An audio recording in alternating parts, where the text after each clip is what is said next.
So I'm just trying to get service on my phone, and tow truck driver sideswiped. What is that? A Jeep Patriot? Jeep Patriot, yeah. Sucks because the front bumper came off. It's a way to ruin someone's day. Ruins the tow trucker's day. It's like, it's hard to get around. It's very tight and interesting. Some drama happening. But whoever owns that vehicle is not going to be very happy, because do you see where their license plate, where they're from? Okay, so at least close to home, but I'm assuming the tow truck's coming from a body shop or something, so I'm sure there's something they could fix today, hopefully. It's too bad it's not a Wrangler, because then the guy would just walk that guy over to a booth and be like, you're buying me this bumper right now. It's day 3 of Overland Expo. It's Sunday, 9:30 in the morning. We're just going to kind of walk around today, get back into the vlog action stuff, and check out some more things, ask some more questions, have some more fun. Welcome to trailspinTV. I'm pretty sure we have said this before in our live vlog thing or whatever, but there's no way that we are able to cover everything here. We're just seeing things that we like and we're showing it and we talk about it a little bit. So in order to cover everything here would be insane. But whatever we find that looks cool or things we can add on to vehicles or anything like that, we're gonna show it. So, yep. Not sure if we'll get there, but at the expo they have where you can drive a Land Rover and off-road. It's around like the horse racetrack. There's a couple of hills and stuff like that, but if you don't have any off-road experience, it's cool because you're able to f up another truck that's not yours. But we do off-roading, so. Yeah, she said that we could take video off-roading and not tell our fans what kind of truck it was if we wanted. I said the Jeep fans would be worried if we started leaning towards Land Rover. We'll see how it goes. If we have enough time, we'll go do it. So we put a picture of me laying underneath the Jeep with on a high lift jack, and the vehicle wasn't even off the ground. I was just laying underneath it, and I wanted a little more space to play around. This thing's been sitting up on this with people crawling underneath it and walking around it all day. And I wouldn't really consider that a death trap. And if you know how to use one, it seems pretty safe to me. Unless they got really good insurance. This guy that we saw him in our camp when we were camping a couple days ago, just pulling a trailer full of motorcycles. It is insane, but we're gonna use this footage. We're gonna talk about this. This is gonna be in the Overland Expo rig walk around, so you'll see it in there. But I'm just giving you a little preview because this thing is a monster. It's a Jeep. It's a super extended Jeep that he modified. Just like I don't even know, like. Yeah, it just widened and lengthened 3 different Jeeps and put them on a Dodge platform, and it's just awesome. That's got to be one of the coolest vehicles here. Yeah, watch it in the rig walk around, but that guy, because back then there wasn't a 2-door Jeep. Right, yeah, back in 71. It's registered as a 1971 Jeep for a sale price of $3,000, and so he's able to pass emissions and all this other stuff. It's a historic vehicle, and he ended up getting a historic license plate in Arizona to match, and they don't make those anymore. And just a really cool story. And the guy's not like a professional fabricator. He doesn't do it for a living. He just does that stuff for fun, and that's a really cool thing. Yeah. That was an awesome story. Yeah, he just wanted a 2-door Jeep, and he's like, well, we got to combine a bunch of Jeeps together, and I want to build a Jeep the way I want it. And so he did. And he got help from other people, and that's just crazy. Like, that's the kind of stuff I want to see here, is people that are just building their own vehicles. Like with Aaron, it was just like, I want it this way, and we're going to make it. Here's the area where all the bikes are. Don't know bikes, so I don't know what's all hip and new, because I don't know anybody with a bike, and I don't know what's like cool and all that. I can look at stuff and go, that's cool. But, well, we're in an open area, but this is all bike accessories for the most part. Bike. Get a bike? I have no desire to get a bike, but you never know. More bikes. We're cool, but I don't know bikes. Like I said, we don't know bikes. So we can't, how do we cover something that we don't know? Because it's the same thing when we say Unimogs and stuff like that. Just give a little bit of an opinion, but we don't know anything about bikes. Food area, where people eat food. A lot of food trucks. I love food trucks because it's real chefs making real food. There's a lot of good food here. So this place, what is this, Montana barbecue? State champion in what? Pulled pork barbecue cook-off. And what were you saying about Tech 9? I heard Tech 9 on the radio saying that Kansas City has the best barbecue food anywhere in the world compared to like all those like Kansas and what is that, like What's that city that's like Kansas City is not in Kansas, right? I think it's in St. Louis. Yeah, St. Louis. He was talking about St. Louis, and yeah, he's talking about St. Louis and Kansas City. That area. That area. So if they're state champions in something, it's probably pretty good. I think when I get hungry, I'm gonna go check them out. What is it? Does Kansas have the best barbecue? Kansas City. Kansas City. Missouri. That area I think is known for a good barbecue because I don't think they have anything else. What is the Midwest known for? That's part of the Midwest, right? I think that's considered the southern Midwest. Mid-South. What is the Midwest known for? Chicago. Yeah, Chicago. Thanks, Chicago. Knives. I should really like those very, very skinny knives. They're nice and thin. They can just slide in if you have a little case to slide in. Whatever. They're just small. The handle's not fat. I don't need a fat handle, but they were like $200. I don't need a $200 knife in my life right now. Do you need a $200 knife in your life? Nope, I've been doing pretty good with my $25 Walmart knife. It's got a flashlight built into it, window smasher, seatbelt cutter. Look at that. Fairly clean so far. Still cuts well. I'm sure there's something to be said about a really nice knife, but I don't know. It gets the job done. When I lose this one, I'll know that I don't deserve to buy an expensive knife. But as long as I don't lose this one, I don't need to buy a knife. So these are shift pods, and these are probably one of the coolest things that I've seen here at the expo. It's an easy to open tent. The only thing is the bag for this big guy is fairly big, but if it could fit, it sets up super quick. Yeah. And there's a smaller one, the 4-person tent. And I did see that one, which would be pretty interesting.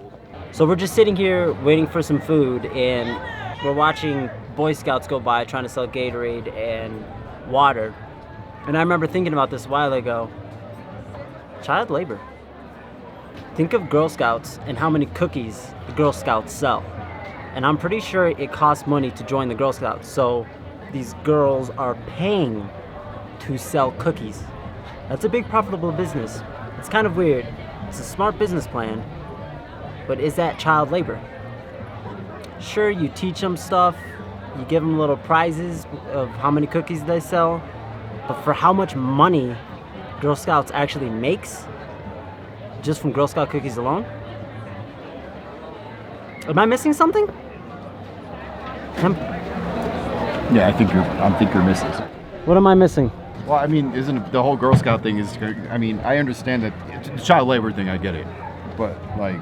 You teach them things, this and that, where they hang out. Yeah, it's good for morale and morals and moral compasses and all that stuff, and teaching kids to do things with their hands and what it's like to join the workforce, not get paid what you're worth.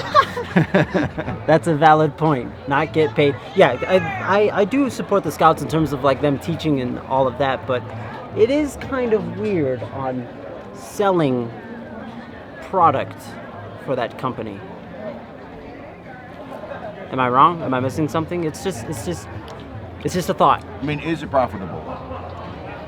Well, and does the money go back into the whole Girl Scout community type thing? It probably does. It probably does. There's probably something, but it's still a little if you think about it, it does seem just kind of off in a weird way. Because these little girls are salespeople. And it is prepping them for the real world workforce. Yeah. I had to do it. I had to sell those little. I was in the Cub Scouts and they get those big boxes of all kinds of cool stuff that I always wanted, stuff out of the box, but couldn't take it. Had to sell it. Go door to door, make that money for I don't remember who, but I think I was about 7, 8 years old. Yep. I was in the Boy Scouts, but that was only for the Pinewood Derby. After the Pinewood Derby, I quit. That's all I remember was the Pinewood Derby. That's all I was there for. I hated to go to the meetings. I hated all of that. I was I just want to race cars. I want to build a car and race it. But anyway, give us your input. That's the DIY area, and we just kind of did a walk around of this ambulance. Yeti Ambo, that's what it's called. It's pretty cool. I couldn't stand up inside, which is what I don't like personally, but dude was short and he could stand up inside, so it's perfect for him. It was built for him, so. Yeah, he completed a trip from Chile to Alaska over the course of 2017 and 2018, so that's pretty cool. And what was the interaction? So when he pulled up, he blew his horn. He has train horns on his on his ambulance, his Yeti, whatever you want to call it. And there was another guy in the background that had even louder horns, and he blew his. It was some old guy. Yeah, and the old guy walked up to him, and he was kind of talking trash about the other guy's horn. And the guy was like, "What, you got train horns on there?" And the guy was like, "What?" And he's like, "Your horns. His horns are really loud." He's like, "What?" So that was pretty funny. I was laughing. It was probably from the old guy was probably blowing his train horns too many times and blew out his hearing. We'll just say that, not old age. He ain't old. So I know that a lot of people think we've been given a lot of crap for people that have rooftop tents. Honestly, if that's your style, do it. Doesn't matter. Just go out and do it. Do you need one? No. It's just not our style. It's our opinion. We don't actually have anything against rooftop tents. It's a way for us to poke fun. We like to laugh. We like to joke around. I know friends. I have friends that have rooftop tents. I've seen them in action. They're great. They're awesome. There's nothing against them. I just think it's funny to just crack jokes with people with rooftop tents. So if you saw the video where we were saying that you weren't welcome to Roscoe's autograph signing because you have a rooftop tent, you're still not welcome. Yeah, don't get offended. Dogs can't sign their name, so that thing's not happening anyway. But if you do want to meet up, we are thinking about coming up with something, I don't know, a week from now, maybe next weekend. We'll figure out where we're going to be at. We'll put it out there in the next couple days, and we'll let you know, and you can come hang out with us, camp out with us, and have a blast. Back from the expo, TrailspinTV's back on the road.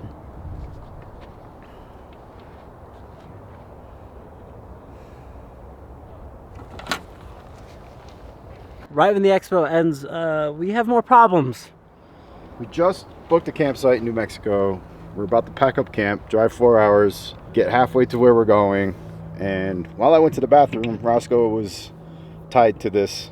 Saw another dog, ran, chain pulled this, and now it's bent. So I can't close the window. I gotta take this off before we can even drive. Good times are here again. Yay! Overlanding. TrailspinTV's back! It's nearing the end of Overland Expo. Well, the expo is over right now, but we got to pack up camp, and we got to air up the tires because we got to drive for 4 hours to a campsite before we start the trail again. But we have a little compressor, you know. And see this stuff right here? That's coming out of the compressor. It was smoking. Don't buy cheap air compressors, kids. Don't buy cheap anything. It's all gonna break. This is the first time I've used this for the tires. It took about 15 minutes to go from 15 PSI to 35 PSI per tire. And now we're on the third tire, and now it started smoking and dripping plastic. I don't know what that is. It could be oil, plastic. Whatever. Besides all this that's happening, I'm gonna get y'all's Roscoe fix on. Roscoe! Roscoe! Roscoe! Roscoe! Say hi to the viewers, to the new subs. Roscoe! That concludes the expo. It's just like one of those things. We're supposed to be like the Beastie Boys, where we're just like, that concludes the expo. Now on to the rest of the show. Yeah. Yeah.